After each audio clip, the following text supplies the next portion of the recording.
Contribution है to Paytm, PayPal और QR code आपके सामने। धन्यवाद।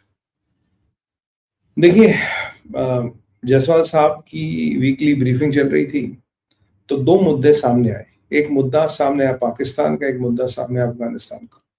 पाकिस्तान को लेकर जायसवाल साहब बोला साहब जो पाकिस्तान में हो रहा है और जो बकवासबाजी हो रही है तो भारत की क्या प्रतिक्रिया। उन्होंने कहा भाई भारत की तो पूरी नजर रहती है पाकिस्तान पे, और जो अभी वहां बयानबाजी चल रही थी, जो वो मिलिट्री का स्पोक्स पर्सन चौधरी कह रहा था कि इमरान खान दिमागी मरीज है। इमरान खान ने कहा कि जो मुल्ला मुनीर है मेंटली अनस्टेबल है। अब पागल पागल को पागल कह रहा है और दूसरे कह रहे हैं कि वो पागल नहीं है। ये पाकिस्तान का खेल। उन्होंने कहा हमारी सब पे नजर है, हम तो पाकिस्तान पे खास नजर बनाए हुए। तब स्टेटमेंट आया साहब एक बात बताइए, आपकी नजर तो है पर पाकिस्तान में आप देख रहे हैं डेमोक्रेसी का स्तर गिर रहा है। तो जायसवाल साहब ने मेरे दिल की बात कह दी, कहता भाई डेमोक्रेसी और पाकिस्तान का मतलब क्या। पाकिस्तान और डेमोक्रेसी तो चल ही नहीं सकते। डेमोक्रेसी और पाकिस्तान तो कहा जाए तो ऑक्सीमोरॉन्स है, they have nothing in common. तो यहाँ कुछ पाकिस्तान में डेमोक्रेसी नाम की चीज की तो संभावना ही नहीं है। पाकिस्तान जहादी डिक्टेटरों से ही चला और ऐसे ही चलता रहेगा। ये पाकिस्तान है, तो पाकिस्तान में डेमोक्रेसी की अपेक्षा ना करें, पाकिस्तान ऐसे ही चलेगा। यानी कि इसमें आप देख रहे हैं आपको क्या दिख रहा है, ये एक नॉर्मल स्टेटमेंट नहीं है, ये कहीं ना कहीं भारत के विदेश मंत्रालय का एक स्टेटमेंट। और जायसवाल साहब बहुत बड़े व्यक्ति हैं, और अगर वो ये कह रहे कि कह रहा Bharat has given upon the democracy of Pakistan, इसका मतलब जो मुल्ला मुनीर आजकल ये सीडिया बन रहा है, कॉन्स्टिट्यूशनल अमेंडमेंट्स करा रहा है, दाएं करा रहा, भाई करा रहा, हमें समझ आ रहा है आप क्या कर रहे हो। और हमें पता है कि पाकिस्तान में अब डेमोक्रेसी के दिन लग गए, पाकिस्तान में अब डिक्टेटरशिप वापस आ रही है। क्योंकि नहीं तो हमारी एमईए को पाकिस्तान की डेमोक्रेसी पे टिप्पणी करने की जरूरत नहीं थी। तो अगर एमईए ने टिप्पणी की है तो इसका मतलब है कि we are giving very clear signals that India has given upon the democratic aspects of Pakistan and democracy of Pakistan. ये बड़ा इंपॉर्टेंट एस्पेक्ट है जिसको मैं एक फॉरेन पॉलिसी में एक चेंज मानूंगा। ये जरूर हुआ है। फिर बात हुई अफगानिस्तान की। बोला साहब ये अफगानिस्तान में क्या हो रहा है। बोला भाई अफगानिस्तान में जो बेगुनाह लोग मारे जा रहे हैं हमारी उस पर नजर है, हम नजर रख रहे हैं, हमारा अफगानी भाइयों को पूरा सपोर्ट है। We are for the 100% territorial integrity and sovereignty of Afghanistan. और जो पाकिस्तान कर रहा है ये एग्रेशन है, ये ठीक नहीं है। और पाकिस्तान की जो आप जानते हैं नपुंसक फौज है, जब इन पर प्रेशर पड़ता है तो औरतें और बच्चे मारने का और बेगुनाह मारने का काम करती है। लगभग वही काम पाकिस्तान कर रहा है जो हमेशा करता रहा।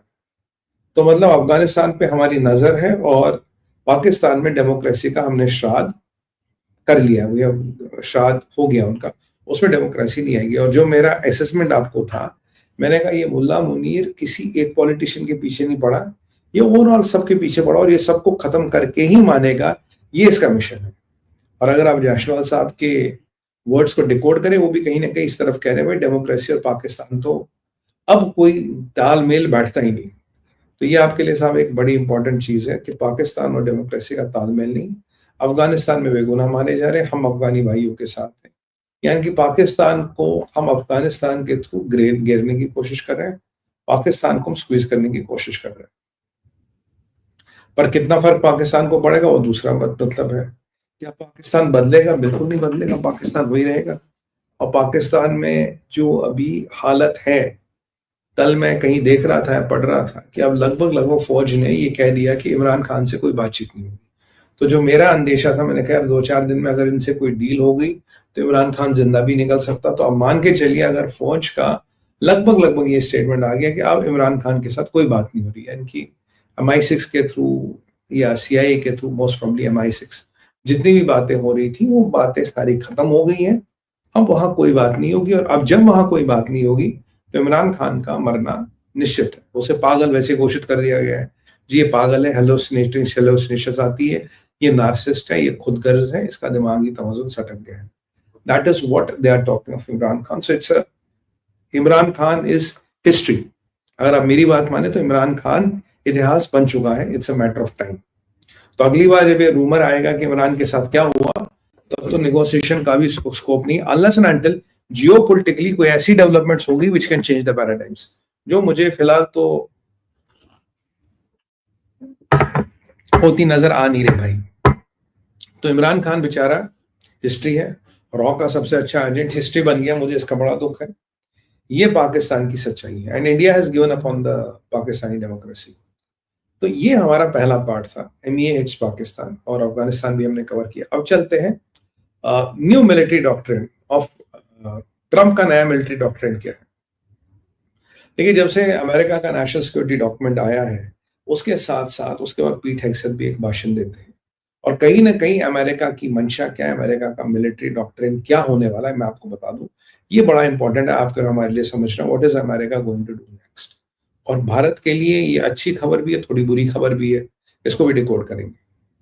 सबसे पहले जो अमेरिका का नया रिवाइज मिलिट्री डॉक्ट्रिन है, वो कहता है कि जी अमेरिका अब ग्लोबल ठुल्ला नहीं बनेगा। मोटा मोटा मैं आपको समझा रहा हूं कि अमेरिका अब ग्लोबल ठुल्ला नहीं बनेगा, अमेरिका ग्लोबल पुलिसमैन नहीं बनेगा, अमेरिका हर जगह जाके पंगे नहीं काटेगा।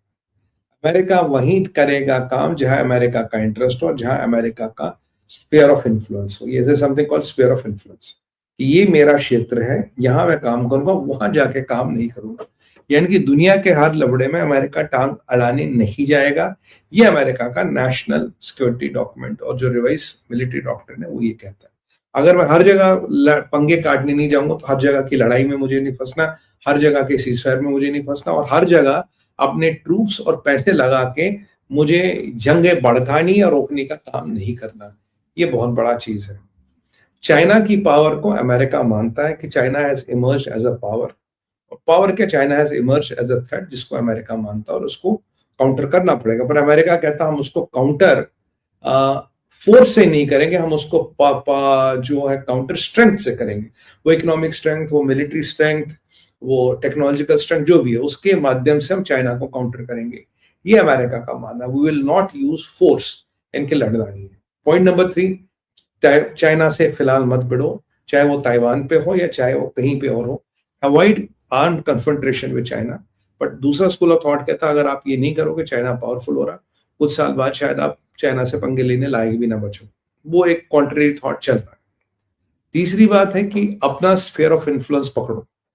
अब मेरा स्फीयर ऑफ इन्फ्लुएंस का, मेरा स्फीयर ऑफ इन्फ्लुएंस है अमेरिकन कॉन्टिनेंट, मतलब पूरा साउथ अमेरिका नीचे तक, ऊपर कनाडा, यूरोप, और मेरा इन्फ्लुएंस होगा इंडो पैसिफिक और साउथ चाइना सी के आसपास का क्षेत्र, जहां मैं स्फीयर ऑफ इन्फ्लुएंस मानता हूं। अब इस स्फीयर ऑफ इन्फ्लुएंस में कहीं ना कहीं मिडिल ईस्ट को लेके भी कोई खास पोजीशनिंग क्लियर नहीं है कि इस 33 पेज के डॉक्यूमेंट में मिडिल ईस्ट को लेके कोई खास पोजीशनिंग क्लियर नहीं। क्या middle east sphere of influence में आएगा या middle east sphere of influence में नहीं